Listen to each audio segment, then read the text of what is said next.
Épisode 2.8 Médium spirituel. Les 4 principaux archanges. Bonne écoute!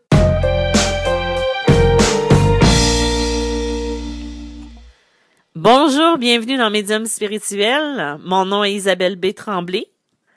Je suis super contente de vous recevoir encore une fois cette semaine. Vous êtes de plus en plus nombreux à m'écouter, à me revenir aussi avec ce que je fais. Je vous remercie. Ça me fait tellement plaisir de savoir que je peux vous rejoindre dans ce que je fais.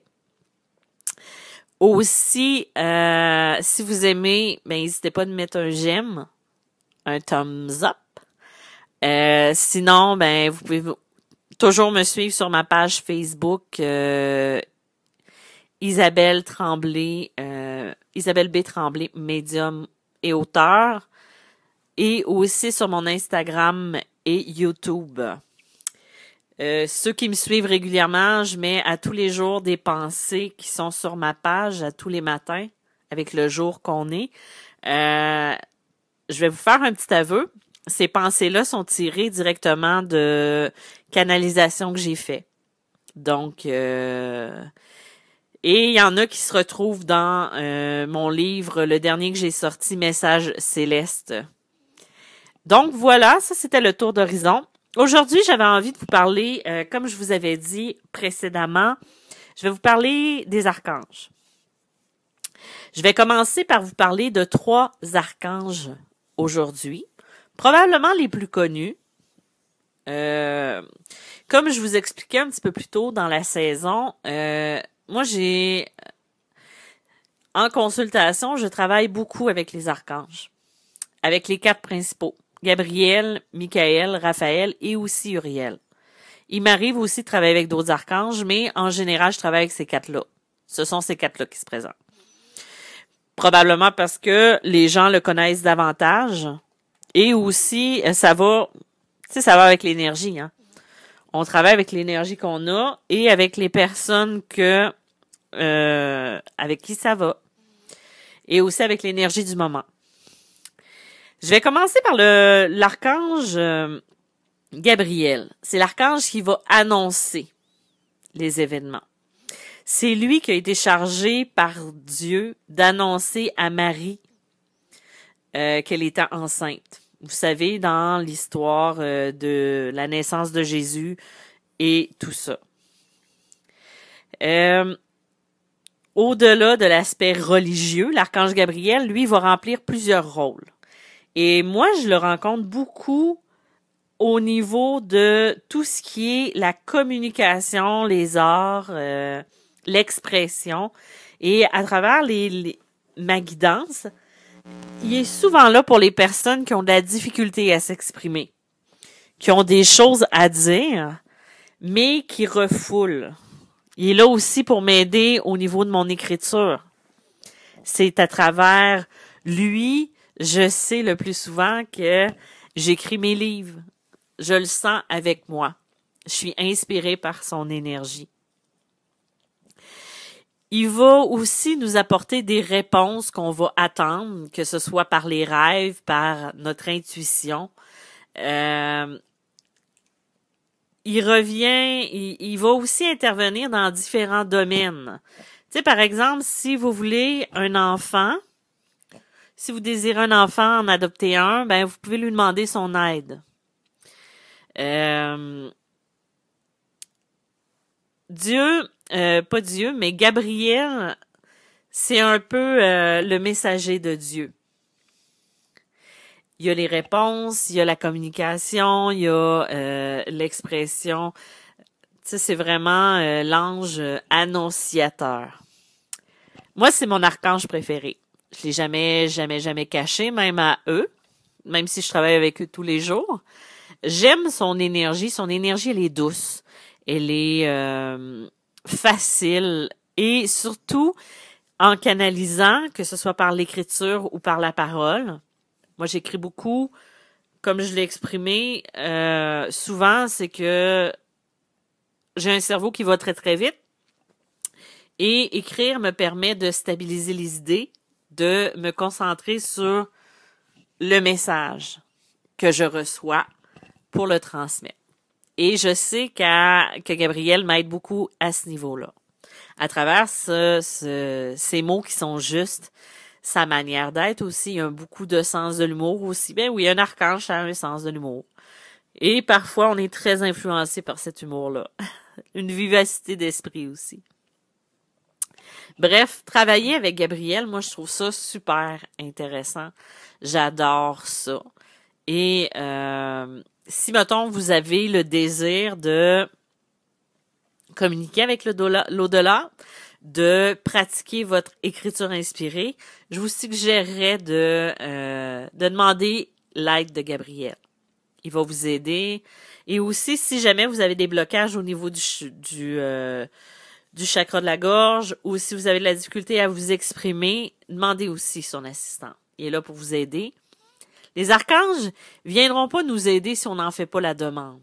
Ça, c'est quelque chose que on doit comprendre. Et si on n'a pas l'habitude de demander ou on demande de la mauvaise façon, ça se peut qu'on soit pas entendu ou qu'on soit pas... Tu sais, les archanges, comme les anges, comme les gens, ils sont pas là pour nous sauver, hein. Si on ne demande pas une aide, on l'aura pas. Sa couleur, c'est le jaune. Je pense que je l'ai pas dit. La couleur de son énergie est jaune. Il y a l'archange Michael aussi. Lui, c'est le chef des archanges. C'est souvent celui qui a une armure avec une épée. C'est lui qui va livrer les combats. On l'appelle vraiment le chef de l'armée de Dieu. Il y en a qui l'appellent aussi Saint-Michel, l'archange Michel. C'est un guerrier de lumière. Souvent, ça va être avec lui qu'on va aller protéger, nettoyer la maison de quelqu'un. Beaucoup les passeurs d'âmes travaillent beaucoup avec lui. Parce que c'est quelqu'un, c'est vraiment sa force, son pouvoir. Aussi, quand on discute, quand on travaille avec son énergie, elle est quand même assez rough, elle est quand même assez dure. C'est pas parce qu'il est méchant, non, c'est pas tout le contraire. C'est juste que il va être plus strict dans ce qu'il va dire. Lui, ça va être ça. Ça sera pas, il passera pas par Québec pour aller à Montréal, mettons. Ou en tout cas, il ne fera pas de grands détours pour pouvoir dire ce qu'il a à dire. Parfois, c'est assez direct ce qu'il va dire, assez pour que la personne elle puisse le saisir puis qu'elle puisse comprendre. Ok, là c'est pas des blagues. On a besoin de comprendre. Moi, je l'utilise beaucoup quand je vais nettoyer ma maison, quand je vais purifier. Je vais le faire aussi avec les autres. C'est lui que je vais demander. On peut lui demander aussi de l'assistance si on a besoin de conseils pour pouvoir aller bien au niveau de la protection, au niveau de la purification. Ça, je l'ai dit aussi. Si vous allez dans un endroit où que l'influence vous semble vraiment néfaste, demandez-lui d'être là, de vous assister. Aussi, si vous vivez une situation qui est extrêmement difficile avec quelqu'un, vous le demandez à Michael de vous aider. Il est là vraiment pour nous aider à désamorcer des situations qui sont plus difficiles. Encore là, tu sais, il est vraiment là pour les nettoyages émotionnels ou les nettoyages de lieux, les nettoyages d'énergie aussi, vraiment en lien avec la protection. C'est probablement aussi celui que les gens connaissent le plus. Et c'est quelqu'un d'assez strict. Il y a aussi l'archange Raphaël. Celui-là est très connu des gens qui travaillent... excusez-moi, j'ai oublié de parler de la couleur de Michael, c'est bleu. Si jamais vous voyez son énergie, une énergie qui est bleue, c'est Michael. Donc, je reviens à Raphaël. Raphaël, c'est le guérisseur. C'est celui qui est probablement le plus connu à travers les gens qui font des soins énergétiques. C'est lui qui va être là pour vous aider, vous assister aussi. Et quand on vit une situation qui est difficile, au niveau de la santé, on peut lui demander de nous bénir, de nous aider là-dedans. C'est sûr que ces dons, ça se limite pas à la limite, ça ne se limite pas à la médecine traditionnelle. C'est lui aussi qui va guider les médecines alternatives ou les médecines douces. C'est aussi le saint patron des voyageurs. Lui, il va veiller sur les voyages aussi bien terrestres, aériens que maritimes. Il est souvent représenté comme un homme vêtu de sandales et portant une besace en bandoulière et équipé d'un bâton de pèlerin. Donc, si jamais vous êtes quelqu'un qui fait beaucoup de voyages, en ce moment, c'est pas très à la mode, le voyage. Je fais une petite blague. Mais si jamais vous avez besoin de voyager ou quoi que ce soit, vous pouvez lui demander de veiller sur vous, de vous aider aussi à ce niveau-là. Moi, Raphaël, son énergie, elle est quand même plus neutre que les deux autres.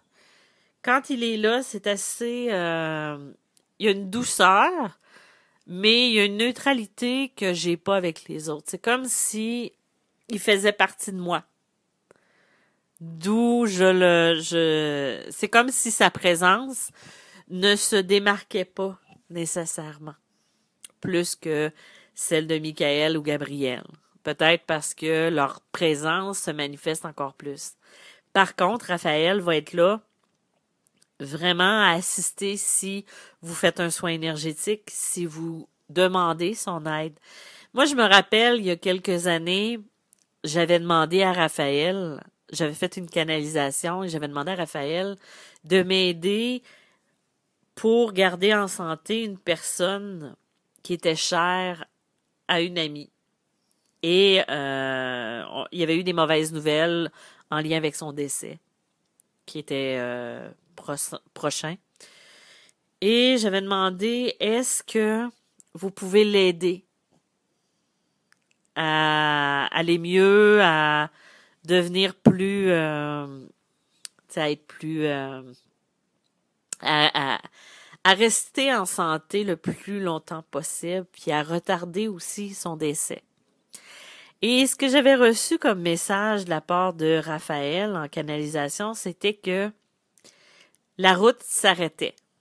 Le chemin, le voyage était prévu s'arrêter et qu'on pouvait pas mettre une extension, ajouter du temps, que c'était tout. Que, par contre, il pouvait apaiser la douleur, rendre ça plus vivable pour la personne qui le vivait. Ou qui était